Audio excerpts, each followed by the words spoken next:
All right, good morning, everybody. Today, I'm going to continue on with the notes from Chapter 15. Just as a reminder, if you have not already done so, please send me your Chapter 11 and 15 Cornell notes. Those are due by midnight tonight, so please make sure I have those by 11:59 so that you can get credit for those as being on time. I put this in the file that's out on the website, but tomorrow morning, Thursday morning, I will be online.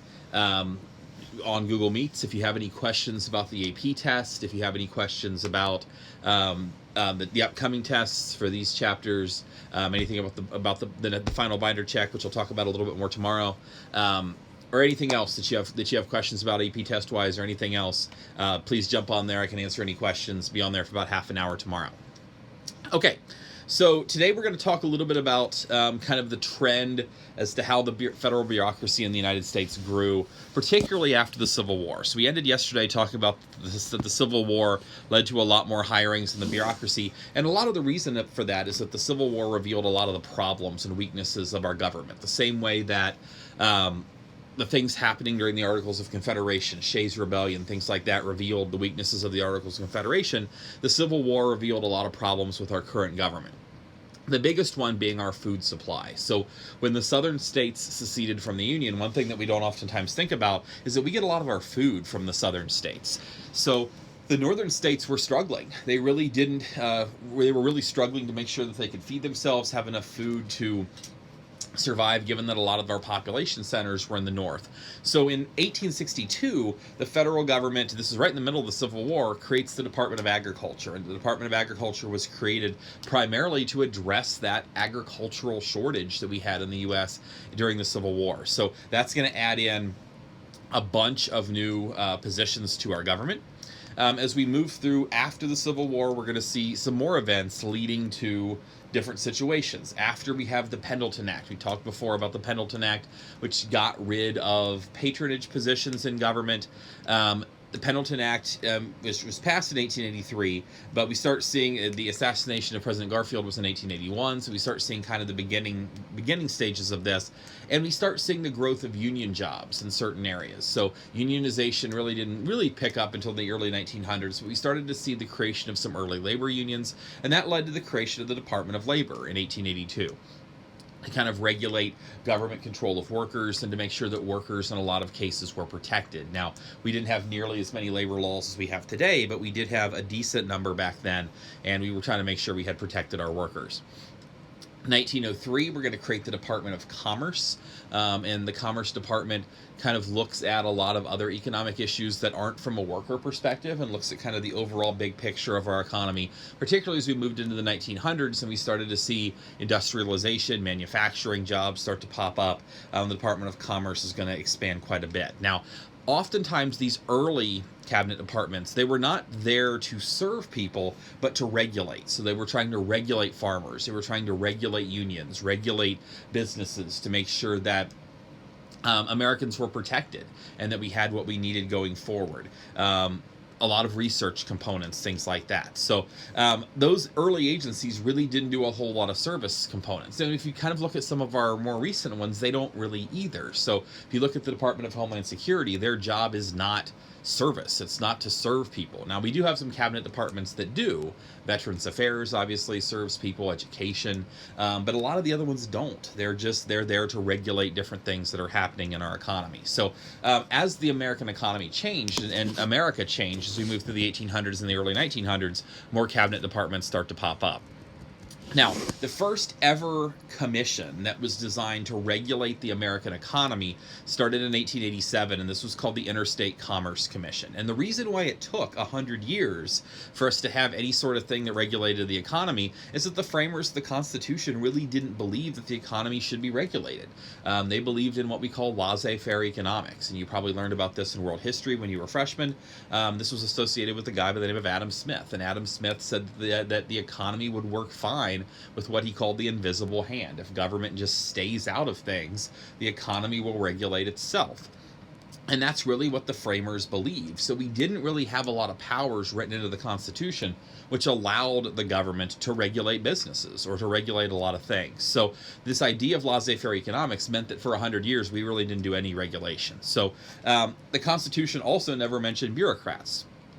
So the idea of giving, particularly the president, the power through executive agencies to regulate the economy was definitely a stretch. These were powers that were left to Congress.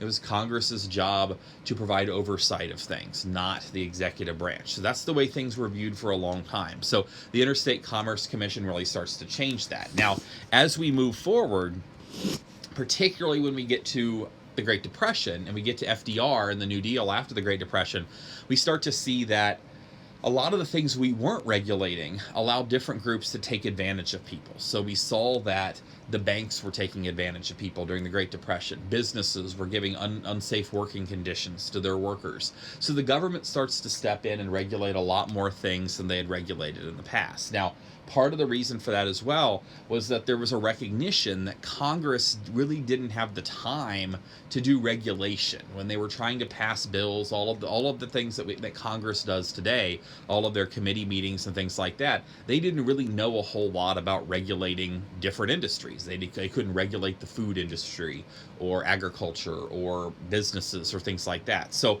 having specific executive agencies that did have expertise in those areas was a much better way to go. Now, up until 1935, the courts basically said that these regulatory agencies, such as the Interstate Commerce Commission, couldn't do anything on their own. They had to have congressional approval to do anything, because that was really a power that, in the eyes of the courts, was granted to the legislative branch and not the executive branch. Now, that year is critical there. That 1935 year, when we talked about FDR and his court packing plan, that was one of the things that the courts flipped, and they said, okay, we're now going to say that this is an executive function, as opposed to being a legislative function. So it was really the FDR courts that we saw during the New Deal time period, which really led to a change in the idea of who gets to control what. So at that time, the view was that the legislature couldn't really delegate powers to the executive branch. So it was really the court flipping and changing this in 1935, which allowed for the real growth of some of these executive agencies. And when we get to World War II, and particularly after World War II, we're going to see a huge spike in the number of agencies. So that's when we're going to get energy. Later on, we're going to get education. We're going to get all of these new departments that are big, and they employ a lot of people, and they're a really large part of what our government looks like today. Now, wars almost always lead to a growth in government, and they almost always lead to some sort of government oversight. So, and you kind of see that today with the coronavirus stuff. If anybody's been paying attention to what President Trump has been doing, one of the things he's been authorized to use is what's called the Defense Production Act, which allows the president to order industries in this country to stop making whatever they're making and to make supplies related to whatever circumstance we're dealing with at that time. So President Trump calls himself a wartime president, and that allows him to activate this Defense Production Act, which allows him to tell companies, make ventilators instead of cars. So, and that's very common. For the last 100 years, particularly starting with, and we saw it during the Civil War, that we didn't have enough money, we didn't have enough food, so now we allow the president to have a lot more power. So during World War I, Woodrow Wilson was authorized by Congress, and again, this was pre-1935, so we had to go through Congress, but he was allowed to fix prices, he was able to control America's food supply, he was able to manage communications, have oversight over communications companies. By the time we get to World War II, now the president has exclusive control through these executive agencies to be able to do a lot of this oversight himself. So every single time we have a war, the number of people working in government increases. So after World War II, we saw a big spike in the number of employees. We saw it again after the Korean War. We saw it again after the Vietnam War. Now, part of the reason for that is that when wars end, we tend not to shrink the number of employees. So we grow the number of employees who work for the Defense Department during war. Well, after that war's over, we find something else for those people to do. So if you think of World War II, when World War II ended, we could have shrunk the size of our Defense Department, but the Cold War was kicking off. So we found something else for those people to do. And after the Cold War, I mean, kind of the Cold War bled over, obviously, into Korea and Vietnam, and then we get to the 80s and the big defense buildup we saw in the 80s, and then we had the Persian Gulf War, then we had 9/11, and then we had all of the things that happened. So these departments never shrink. If anything, they grow. Every single time an agency is going to figure out a way to maintain the number of employees they have, which is why the federal government keeps getting bigger and bigger and bigger. Now, both parties are to blame for that. Wilson grew the size of the government during World War I. Truman grew the size of the government during World War II. Eisenhower did it during Korea. Nixon and Ford did it during Vietnam. So both parties do it. Wars just skyrocket the number of employees who work in government. Now, during the war, not just the Defense Department, but every single agency is going to come up with some reason why what they do is connected to the war. So if you look at our federal agencies today, and I want you to kind of think about this a little bit. Obviously, Veterans Affairs is connected to war. Obviously, the Defense Department is affected to war. Agriculture, we got to have food. We got to feed our soldiers. That's connected to war. Labor, okay? We got to make sure if people go off to fight in a war, that there's somebody else to work jobs back at home. The Labor Department can argue that they're related to the war effort. Education, we got to make sure that we have education for our soldiers when they come home.